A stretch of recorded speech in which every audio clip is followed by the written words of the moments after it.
मेरे पीछे आपको सिक्योरिटी नज़र आ रही होगी बहुत ज़्यादा। मैं इस वक्त गवर्नर हाउस के सामने खड़ी हूँ जिसे तकरीबन सील किया गया हुआ है और लेयर्स में सिक्योरिटी यहाँ पर लगाई गई है। रात को वफाक ने भी हुक्म दिया था कि रेंजर्स यहाँ पर तैनात किए जाएं और दूर तक आपको सिक्योरिटी ही सिक्योरिटी नज़र आ रही है। आज पाकिस्तान तहरीक इंसाफ ने यहाँ पर एहतजाज की कॉल दी थी।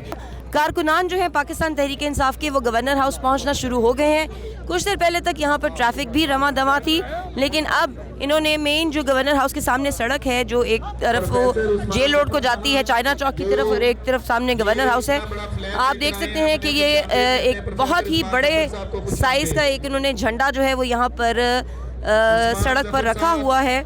इमरान खान साहब जो है वो भी उनका ख़ताब भी ड्यू है। इमरान खान साहब जो है वो यहाँ पर भी वीडियो लिंक के ज़रिए ख़ताब करेंगे।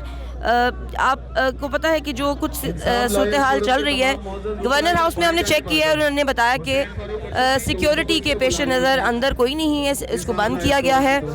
वेरस आज मीटिंग्स भी काफ़ी सारी चल रही हैं। बिस्मिल्लाहिर्रहमानिर्रहीम, अस्सलाम वालेकुम जी। मेरा नाम MP समाविया ताहिर है और पंजाब असेंबली से ताल्लुक़ है मेरा।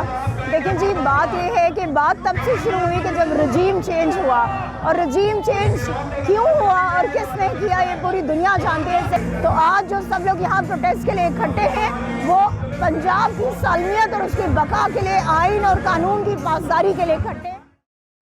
मैं हूँ फौजिया अहमद, मैं लाहौर की रहने वाली हूँ और मैं एक पाकिस्तान से मोहब्बत करने वाली खातून हूँ। आपने पूछा मैं यहाँ क्यों आई, मेरा आपसे सवाल है मैं यहाँ क्यों ना आऊँ। जब एक बेलौस लीडर और एक मुखलिस लीडर मेरे वतन की खातिर मुझे बुलाए तो मैं क्यों ना आऊँ। जी आपने देखा कि यहाँ पर काफ़ी ज़्यादा रश होना शुरू हो गया है, लोग आ रहे हैं यहाँ पे।